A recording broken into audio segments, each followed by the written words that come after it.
Yo, le sac qu'on a bien bon songai tata songi tata makama mokeli. Alors, lelo na ye ko pesa bino conseil moko très important ko ki ko big sabino. Eza makama moko bato aye bien mais ebele basala batia on a pratique te. Eza eloko moko très simple. Et ko ki ko big sayo na lizinga ya bato bazana yo. C'est-à-dire na ebete bato ebele bazana bomo ya okene ko se vacciner. Nga nazali vacciné 3 fois. Donc, on conseille na bato ba se vacciner. Pourquoi je dis ça? Bon, il y a ligne que se vacciner, mais au moins, il y a pas comme il battait là. L'attaque masque na yo. Et conseil na opesa yo. Salama kamo. Ezala ozali vacciner, to ozali vacciner. Surtout bato baza vacciner. Bon, et là qu'on a zo l'axamino, c'est très important. Très important.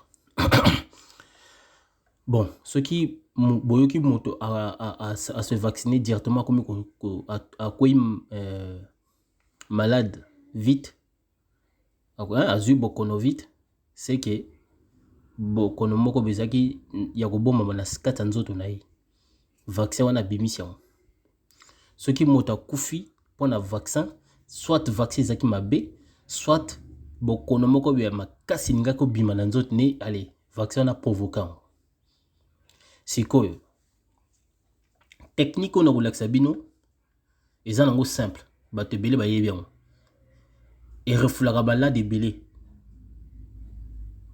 technique oyo eza très simple ekoko bikisa eko sauver vina chimie oyo eza simple eza chimie naturelle eza chimie oyo artificielle te ezali chimie naturelle.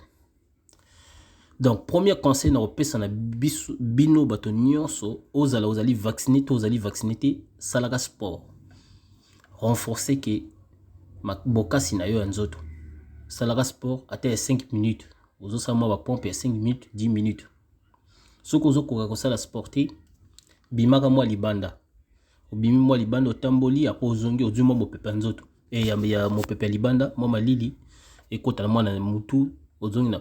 Pourquoi je dis ça? Nazoloba bongo parce que na remarqué na constaté ba communauté congolaise ebele bazofanda trop na internet toujours du matin au soir internet. C'est très dangereux pour la santé na yo. Bon remarqué bato bazara mingi obèse bazara mingi liboso ya ba caméra liboso ya télé au moins na fandi azolia nega ba popcorn ba chips ba nini biloko donc oyo yozo kanza eza eko vimbi sauté mais or lumière ya télé ya chombo ba nina et renforcer addiction na yo sans que yo yeba sans savoir ils ont renforcé addiction on a ce que autant que maté comme makasi allez comme vimba apo comme obèse. Or technique oyo ekoki ko kondisa yo ce que vous allez obèse ekoki ko longola bokono moko boye ekoki ko longola pe fatigue na nzoto technique oyo. Pourquoi? Parce que na kati eloko bozo mona onga na photo na tchebino na kati kuna na tche gingembre o te bengi na lingala tangawisi na kati kuna pe na tche matungulu o te bengi na français oignon na kati kuna na tche l'ail na kati kuna na tche l'ail et miel. Bon pour na bato bazali diabétique na conseil bino bocha miel te au gros 500 ka nyoso no écraser bon non au écraser au tche mai après au kangi on na kangi boy au tche on esika mo oyo moyi koko ba rayon du soleil c'est-à-dire biteti ya moyi eko toucher ngote. Donc il faut ils à la kati ya moyi loko mo molili et fanda kimia moto toucher te au moins pendant une semaine pona esangana bien malamu biloko wana nyoso sangisi esangana pona bato batie kaka na mai sans mais ça même procédure na bato batia bako chape miel parce que bato batia miel bakati on mipiku boye bakati ba ingrédients mipiku boye ensuite basangisi on na kati batika miel mais bocha maite bato bazana bazana diabétique te botika la miel mais bocha maite miel au moins un pot et miel biologique bio pardon biologique n'importe quoi il y a miel bio au miel voilà hein pour mobimba il y a miel na au moins 4 gousses ya l'ail, na au moins mo pic moko ya litungulu, et aussi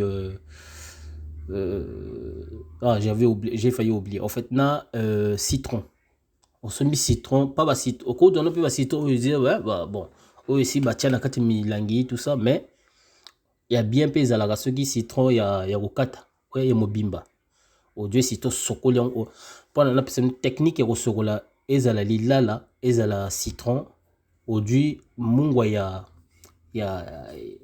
mabanga, hein, ozo sokola ngo di ba ozo sokola ba poso ya citron, du mungwa mabanga ozo sokola o sancho o caresser ngo tout na citron, après ozu ma yo sokoli, ozu donc sokoli ba poso na quoi, mungwa olongoli mungwa na poso na omona citron ekoma eongela et koma ezongala quoi, ezongala lokola neti ba bakola ngo mafuta.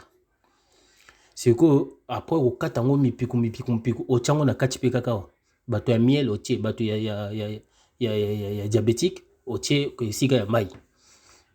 Tango bo sangisa ba ingrédients na nyonso bo sango neti kana sali bo monde na tina kati we. Après avoir causé la roboye pendant au moins une semaine, tant que sango banda mela avant qu'il ne soit vaccin yo. Mais là prendre au renforcer ma casse yanzoto, parce que ceux qui nous autres n'est ali faible vaccin on est au salon ba rito moko ya bien té, donc il faut nous autres za ma casse. Donc yangwana faut s'éloigner un peu na ba addiction ya télé, addiction ya computer, ordinateur, ba addiction ya ba chombo au s'éloigner un peu. Surtout au sali moi une semaine koko ta net té, parce que ce aux en a katia net tout le temps aux hommes bitumba ba finga ba nini et au salon mutu pasi, après tu vas craquer, et salon mutu pas aux hommes na pasi ba souci comme on en Afrique kuna bazo boma bato bazo kufa, donc biloko na nyonso so aux hommes ngo biloko pasi au côté sa souci na motema, et ceux qui souci l'équipe trop et bot saka malade mususu na nzoto yangona baseba yangona ba dokotolo bate ya mingi bato basekaka sokozo seka et lui on a vraiment ba économie susu ya botala rapide mingi ba film ya ba comédie botala kaka botala mingi bato basekaka net ba vidéo loin botala bango boseka mingi, mais siko eloko option chimie o bokosala o chimie naturelle bato yo bon généralement faut qu'on mélange na thé ou du matin na yo meli mais ko dope cuillère à soupe, hein, cuillère ya soupe au komela au type au meli ngo mi balé, c'est tout. Donc matin midi soir ozo sala bon matin midi soir ti yomo au monde pe donc même ota ozaki na kosu ndenge nini ata ozaki o fatigue ndenge ndeko kokende. Pourquoi? Parce que gingembre elongola la fatigue pe esone ke bato baza na pasi na se ya mokongo, surtout ba mibali o basala raming net babiso to sala raming na biloko moko ya dangereux, et surtout basi pe ba fatigue elongola pe fatigue na nzoto au gingembre, et ça elongola ba koné belé, hein. Bon na société ba principaux ouais ils a plus connu, c'est que matungulu, c'est-à-dire oignon et sokolaka makila et soigner que makila oignon so boye bien ngote litungulu et soigner que makila, ail et benganaka cancer, so moto comme que développer cancer azolia ba ail mingi ikoki kolongola ngo na coup de chance, ail eza compatible na cancer té. Beaucoup de preuves ça même na YouTube partout, hein, si vous voulez, voilà, et voilà, donc il y a tellement de trucs, donc nous sommes sur sangition zo mélange tous les jours na thé, soit bon kaka ou du kaka ouais au mélange sec bon, c'est-à-dire aujourd'hui 2 cuillères à soupe au méli sec c'est bon, ba nano oignon ba nano surtout no tchaki na kati ko boka ngote oko liango ko liango meliango pe pas de problème, et liamaka faut liango parce que et voilà, et renforcer ma casse et nzoto. Donc na ngana ça une petite vidéo et bref pour na conseiller communauté congolaise en général. Bon, tous les belés te y va s'écrire et ça c'est écrit simple mais beaucoup va linga ko utiliser on te va quand le kuta. Par contre vaccin ceux qui aux bon je peux pas donner des raisons parce que je ne sais pas tout sur le vaccin mais na expliquer nos bases ya vaccin zani vaccin za malade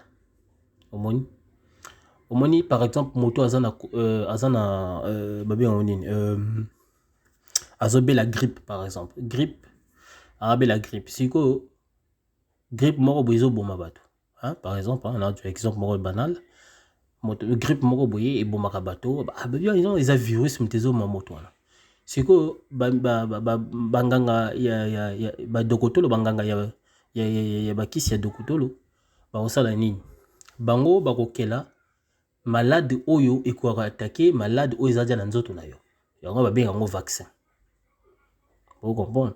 Donc vaccin ça nango kaka malade moko boye bakeli pone kina ko attaquer malade oyo ezadia na nzoto nezo bonsa yo nzoto pasi. Mais siko malade oyo bango bakeli wana ekosala mabete siko esala kama mabe na bato msusu yango babenga ngo ba secondaire bas effets secondaires parce que quelque part azalaki faible quelque part malade mususu ezaki na kati ya nzoto na ye allez vaccin qui développer ngo lisusu.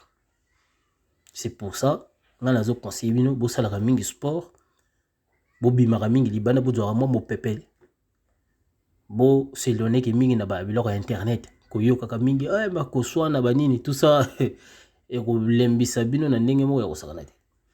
Ce que je suis en train de dire est cause à la banane la minoko. Mais ça, l'expérience, on comprend que j'avais raison. Il y a ça la expérience, ça la boye, hein, pendant au moins une semaine, koko na net été. Donc ça la neti aux ana chombote. Chomboga ka pona yambaga ka batu ba appel ya faiki bani. Mais siko koko ta ba blog ba internet été Facebook surtout Facebook. Kuna ndeko et baby saka mutu pasi. Ça la expérience. Ça la au moins une semaine sans internet. Au moins au sentir donc lourdeur moko boizaki na nzoto no ilongwe et quoi apaiser. Donc voilà au côté on a quand il y avait infusion surtout infusion c'est très bien même donc au sali infusion na yo au tie moi 2 cuillères il y a soupe il y a poisson boisson magique oyo bon on a bien au sirop hein les sirop magique au sali parce que pour na biso bato ya miel et comme un sirop. Mais pour les bateaux, ils sont diabétiques. Voilà, kaka mai na mai, mais ils ont pu m'habiter. Voilà. Donc, je vous laisse. Les gens conseillent, peace and love.